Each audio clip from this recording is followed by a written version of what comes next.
yo he hecho cosas en mi vida que con mi madurez y reflexionando he aceptado cosas que he hecho que hubiera preferido no hacerlas, pero como ya se hicieron.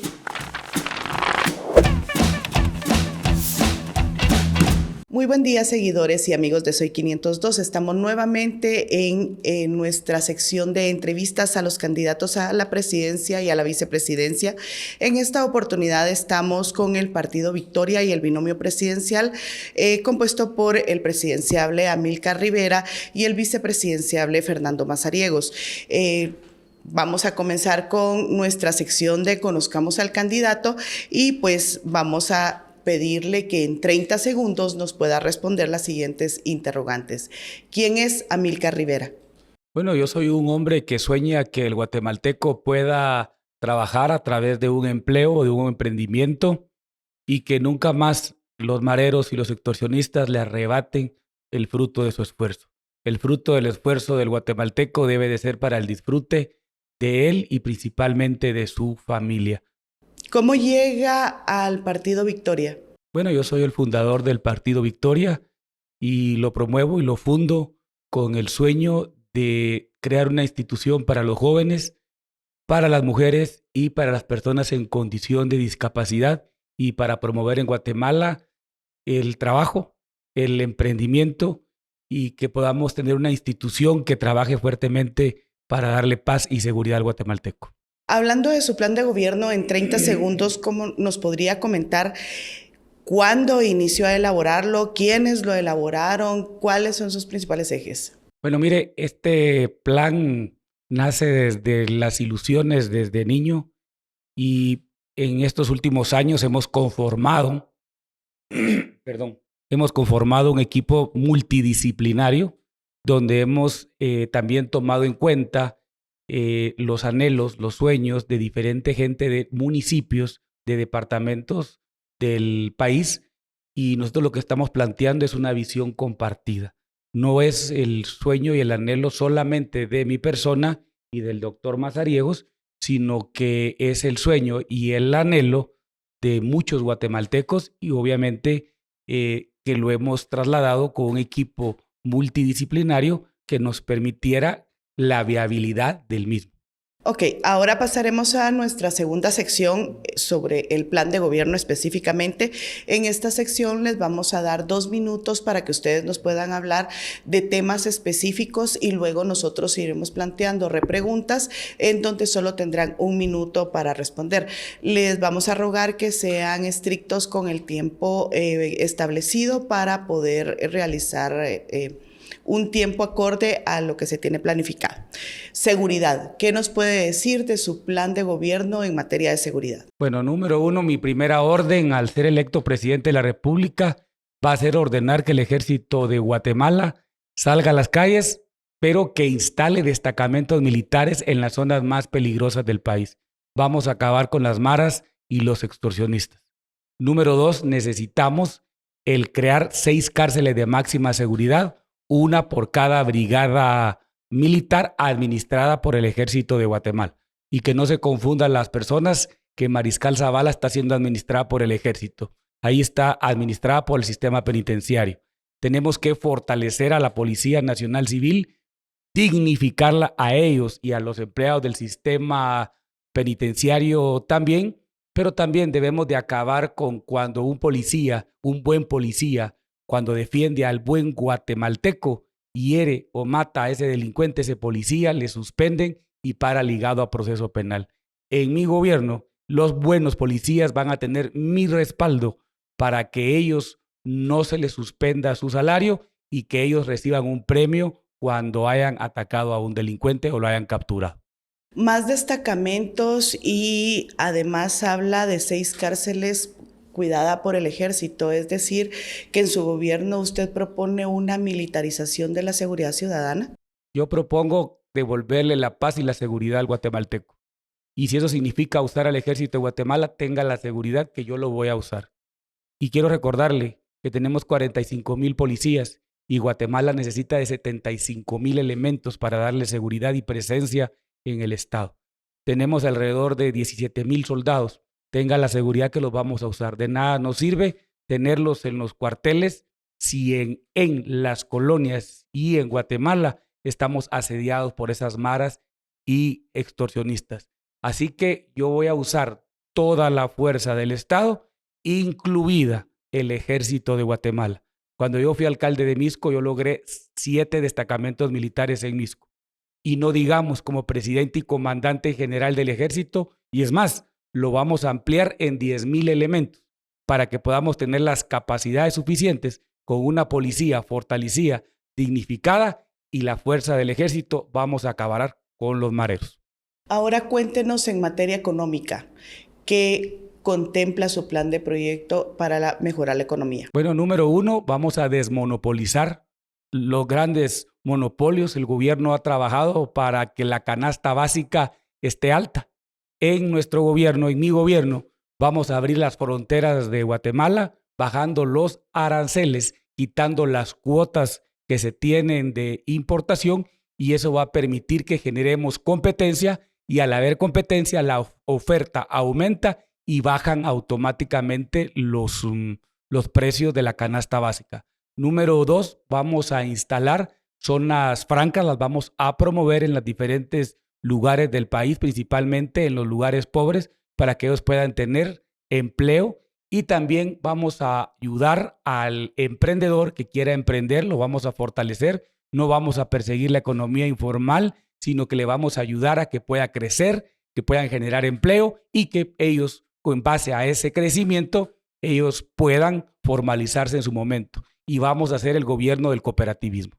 Habla de quitar aranceles, de bajar cuotas de importación, de crear zonas francas. Todo eso es una reducción de ingresos para las arcas del Estado. ¿Cómo planea usted entonces compensar todos estos recursos que no se van a recibir de los tipos impositivos que usted está pensando quitar? Bueno, número 1, al acabar con las maras y los extorsionistas. Número 2, al generar las condiciones de desburocratizar el país. Al abrir las fronteras, lo que vamos a generar es dinamizar la economía. Eso no va a bajar los impuestos, va a ser todo lo contrario. Al haber más dinamismo en la economía, también los ingresos van a mejorar. Lo que pasa es que la mentalidad del político guatemalteco siempre ha sido subir impuestos para mal administrarlos. Lo que vamos a hacer nosotros es dinamizar la economía, cosas que nunca antes en Guatemala se ha hecho. Queremos resultados diferentes, hagamos cosas diferentes. Ya hemos probado lo mismo, y es más, le quiero contar, tanto ahí en Tecpan como en el Atlántico, ahí hay 2 puestos que supuestamente para combatir el contrabando, esos no están, eso lo vamos a ordenar que lo quiten, porque ellos lo único que están haciendo ahí es molestando a la gente y haciendo tráfico. Dinamizar la economía, dándole seguridad al país, es como vamos a generar mayor inversión en nuestro país y mejorar los ingresos. Ahora bien, en materia de educación, ¿cuál es su planteamiento? Mire, traer la educación del pasado al presente tecnológico.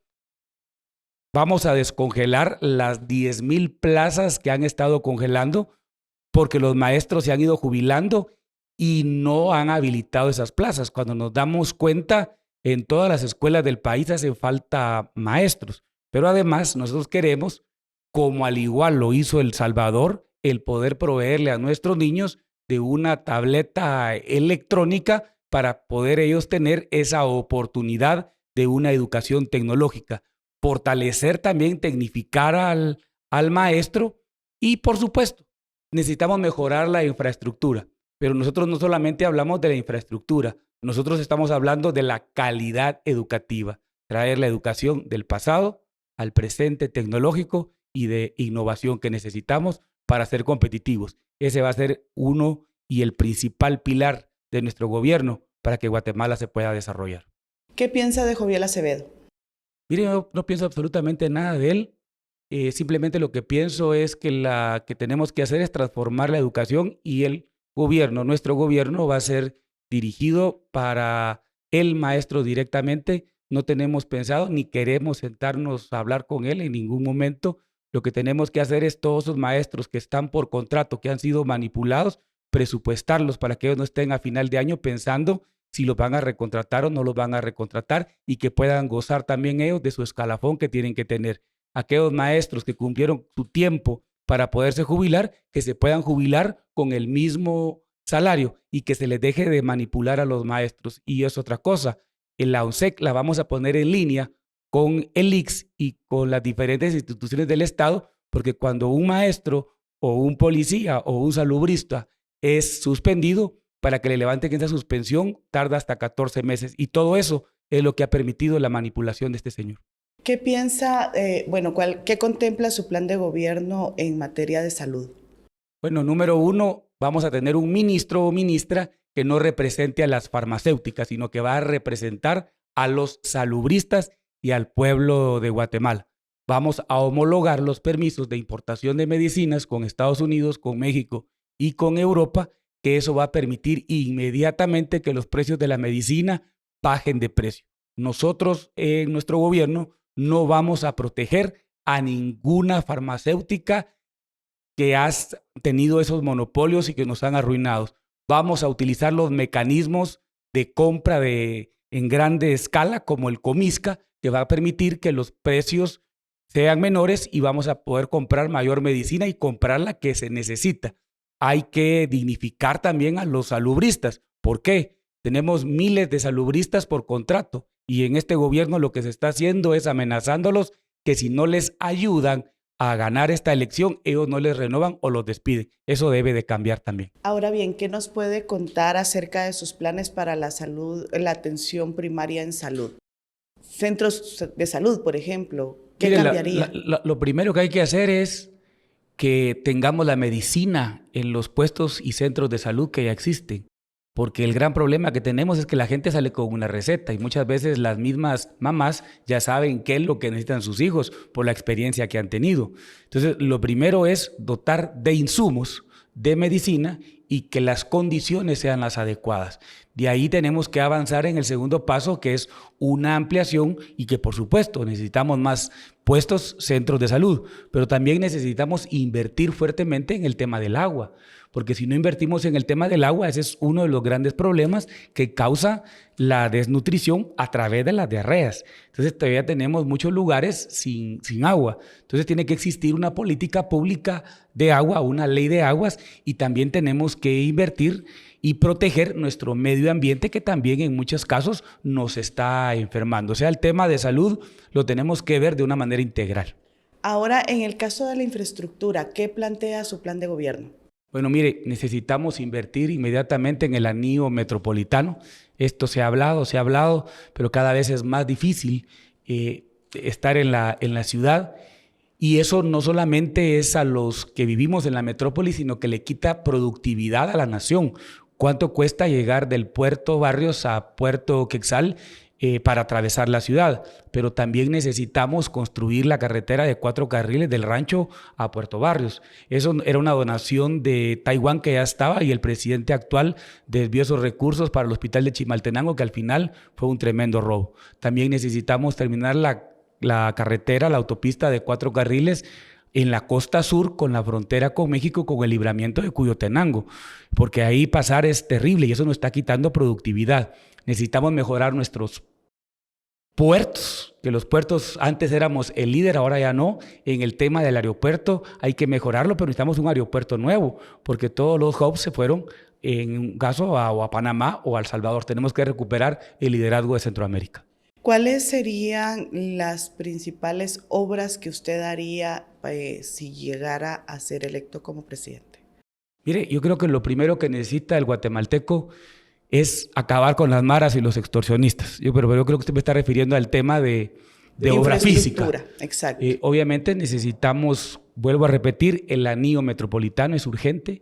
En nuestro gobierno, por lo menos quisiéramos que quedara la parte del anillo metropolitano que una el Atlántico con el sur, porque eso ahí estaríamos uniendo el Puerto Barrios con Puerto Quetzal y que quedara también la carretera de 4 carriles de la costa sur hasta la frontera con México, y queremos darle un gran impulso a las Verapaces con tanta riqueza que tiene, pero necesita una carretera con las condiciones adecuadas de cuatro carriles también del Rancho para Cobán. Y de ahí, cuando nos vamos a Huehuetenango, que es también como fronteras, mire, son carreteras terribles. en unas condiciones que hay que ir con carro de doble y a veces hasta el carro de doble cuesta pasar. Entonces necesitamos también tener una inversión correcta en la infraestructura en todo el país. Ahora vamos a pasar a nuestro segmento Conozcamos al Partido. Vamos a empezar las preguntas con el candidato a la presidencia, Amílcar Rivera. ¿Quiénes están financiando su campaña?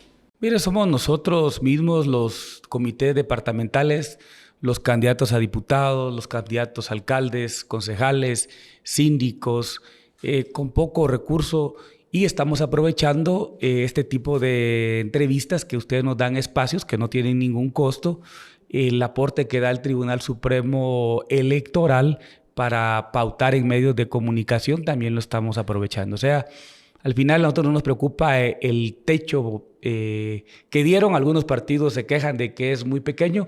Para nosotros es muy grande porque la cantidad de recursos que estamos utilizando son nuestros propios recursos. Por eso es que no nos miran colgados en cada poste. A otros sí los miran colgados en cada poste. A ellos sí hay que preguntarles de dónde están sacando esas millonadas de dinero. Ahora nos va a responder el vicepresidenciable Fernando Mazariegos. ¿Con qué partidos no harían ustedes alianza en el Congreso? Bueno, yo creo en particular que con ninguno tal como se presentan en este momento.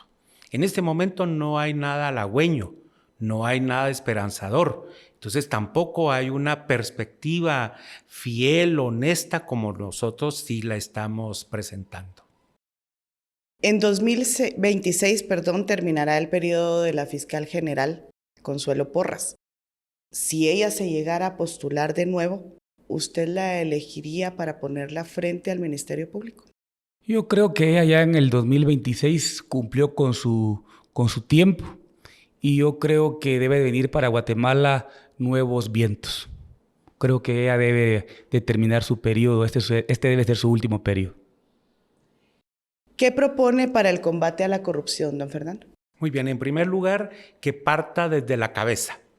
Tal como lo dijo Amílcar, nosotros no tenemos compromisos con ningún sector que impone ministros, por ejemplo, ¿verdad? No tenemos un convenio con farmacéuticas para que nos impongan un ministro de salud, como hasta el día de hoy eso ha sucedido. Y cuando imponen su ministro, obviamente implica corrupción, implica segmentación de la economía para beneficio de las grandes empresas, principalmente de los monopolios. Esa es la conciencia tranquila que nosotros tenemos para comenzar con el presidente o presidenciable que no ha vendido ninguna candidatura. Usted puede preguntarle a nuestros candidatos a diputados o alcaldes cuánto les costó y tienen que ser honestos de decir que no les pedimos absolutamente nada, entonces no llevamos compromisos previos. Perfecto. Don Amílcar, ¿cómo será su relación con la prensa? ¿Tendrá un gobierno abierto? Mire, va a ser siempre, como siempre he tenido una relación con la prensa desde que fui alcalde, cuando tuve la oportunidad de ser alcalde, siempre puertas abiertas, sin importar los cuestionamientos que puedan haber. Y yo creo que hay un proverbio que dice que en multitud del consejo está la sabiduría. Y yo creo que la prensa lo que refleja muchas veces es el sentimiento de la población. Y donde hay problemas y la prensa lo está reflejando, pues uno debe de aceptar lo que está mal y retomar el camino correcto y de bienestar para la población. Pero para ser específico, vamos a hacer de puertas abiertas. Finalmente, don Fernando, ¿qué le aplaude y qué le critica al gobierno actual? Muy bien. En primer lugar, le aplaudo que está pronto por salir. Eso es lo que fundamentalmente hoy yo lo celebraría. Realmente no le aplaudo esa separación entre el presidente y vicepresidente. Dejó un terrible vacío, una terrible incertidumbre y hasta cierto punto una frustración de nuestra democracia. Esto es el principio de todos los males que ha reflejado. Y lo último que yo quiero decir, que tampoco le aplaudo y le critico fuertemente, es el aspecto de la falta de misericordia en tiempo de crisis. Las crisis, fíjese que la palabra crisis quiere decir sacudimiento, ¿verdad? De ahí viene la palabra crítica, criterio, en fin. y lo que provocó una crisis fue un sacudimiento. Algunas personas en el inicio del 2020 dijeron, qué bueno que nuestro presidente sea un médico, y resultó una desfachatez. Vamos a pasar a nuestro siguiente segmento y esto va directamente con usted. Conozcamos al vicepresidenciable. En esta oportunidad, pues nos acompaña el vicepresidenciable de Victoria, Fernando Mazariegos. Y quisiéramos que nos cuente cómo llegó a ser candidato a la vicepresidencia por Victoria. Muy bien. Uno de mis temas más apasionantes, que ha sido incluso la razón por la que yo estoy aquí en este momento compartiendo, es que mi vida giró alrededor de reponerme, de reinventarme a través de la educación. Y entonces, como soy un académico, conocí a parte de la familia Rivera a través de la academia.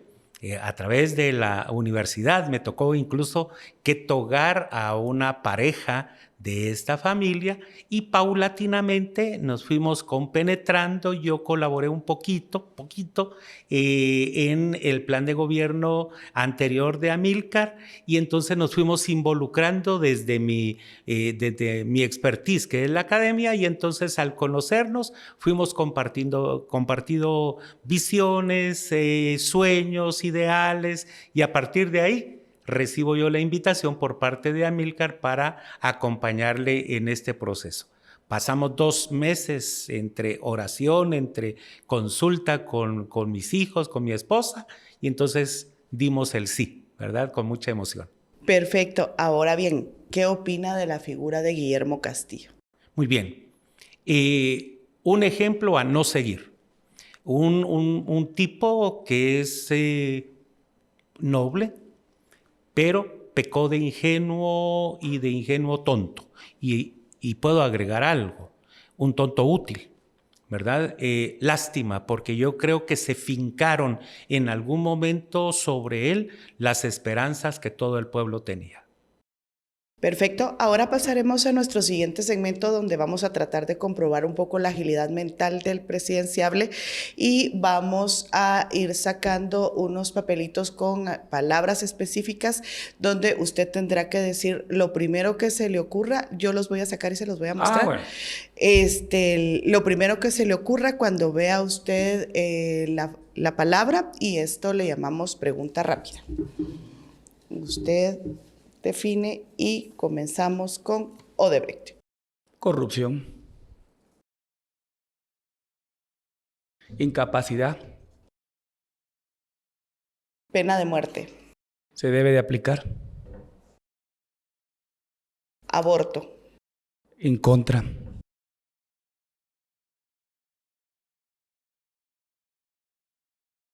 Narcotráfico. Un mal que se ha permitido lamentablemente y por falta de principios. Corrupción. El daño más grande que ha tenido Guatemala. Guatemala. Lo que más amo. Bukele. Ejemplo a seguir. Pago de favores. No hay que hacerlos. Y amnistía. Amnistía, estoy en contra. Cada quien que sea responsable de lo que tiene que hacer, porque media vez la amnistía, todo el mundo la espera y al final no cumple con sus compromisos que debe tener con el Estado de Guatemala. Perfecto. Ahora vamos a pasar a nuestro último segmento, que es la pregunta incómoda.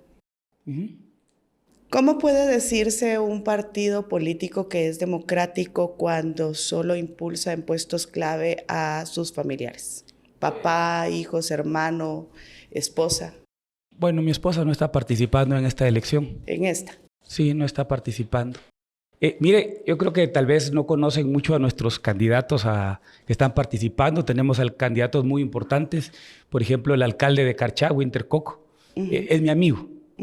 ¿Verdad? Y está participando en Quetzaltenango Julio Quemé, que también es mi amigo y es un candidato excelente. Pero también para Misco va su papá y para el diputado va su hermano. Esa elección, digámosle, en el caso de las alcaldías, yo no los voy a elegir, va a ser el pueblo de Misco.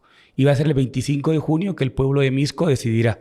Y en el caso de mis hermanos, yo les pedí algo ahorita que son diputados. Yo les dije, bueno, yo como secretario nacional del partido, soy su hermano, pero también soy secretario responsable de una institución. Si ustedes son parte de votar en contra del pueblo de Guatemala o hacen algo a favor de ese pacto de corruptos, ustedes no vuelven a participar con el partido. Y ellos, usted puede chequear, y le invito a que lo haga, ellos han votado a favor siempre del pueblo de Guatemala y se han opuesto a todas las averías que este gobierno ha hecho. Ok, ahora la segunda pregunta. Usted y su partido han sido señalados, principalmente en campañas anteriores, de hacer componendas con personas o figuras desprestigiadas como Manuel Valdizón y también de regalar electrodomésticos, por ejemplo, o acarrear votantes, como le repito, en elecciones anteriores. Principalmente en el departamento de Escuintla. ¿Qué responde usted a esos señalamientos? Mire, yo lo que le digo es que usted está diciendo algo que no es cierto y que es falso. Porque digámosle, si usted me dice que hemos acarreado votos y lo afirma con esa seguridad, pues yo le pediría que presente la denuncia correspondiente. Porque digámosle, es una acusación muy severa y muy fuerte la que usted está en todo momento haciendo. Se dijo señalamientos, sí, que se habían estado haciendo de acarreo de votantes, de regalar electrodomésticos. Sí, por eso le repito, usted la está haciendo la pregunta afirmándola. No, entonces, yo le estoy preguntando sobre las componendas políticas en los que ha sido señalado de hacer con figuras como Manuel Valdizón, yo solo por le ejemplo. Pediría que me dejara responder, si puedo responder. Claro que sí, pero específicamente a la pregunta. Por eso, o sea, como de usted Manuel me dijo, Valdizón, ¿qué puede decir mire, usted yo lo que pienso, de su acercamiento? Yo lo que pienso es, yo soy una persona que en el camino de mi vida he ido aprendiendo de mis errores y cada día he tratado de corregir mi camino siempre. Que eso es algo que uno tiene que aprender en la vida. Ahora, de eso al tema que hemos acarreado votos es muy distinto, ¿verdad? Entonces, ¿usted lo niega? ¿Usted dice que Nosotros es falso? Nunca hemos acarreado votos. Nunca. O sea, si alguien lo puede demostrar, pues que lo diga. O sea, al final nosotros lo que hemos hecho es proponer y la gente ha votado por nosotros y en otras oportunidades no ha votado. Pero son los ciudadanos los que tienen que hacerlo. Nosotros no creemos en el acarreo y nunca lo hemos hecho y nunca lo vamos a hacer. Y también siempre lo he dicho, yo he hecho cosas en mi vida que con mi madurez y reflexionando, he aceptado cosas que he hecho que hubiera preferido no hacerlas, pero como ya se hicieron, uno lo que tiene que aprender es de lo bueno y lo malo que ha hecho para cada día poder ser mejor. En el caso de la pregunta específica de Valdizón que me está haciendo. Ahora, en el caso de acarreos, nunca hemos hecho. Perfecto. Les agradecemos a ambos por haber venido con nosotros a esta entrevista, por darle a conocer a nuestros seguidores y lectores acerca de su plan de gobierno y vamos a seguir platicando y nos vamos a seguir viendo mientras avance la campaña política. Les agradecemos también a ustedes, a nuestros seguidores de Soy 502, por habernos acompañado en esta nueva entrevista, ahora con el Partido Victoria y sus candidatos Amílcar Rivera y Fernando Mazariegos. Muchas gracias. Buen día.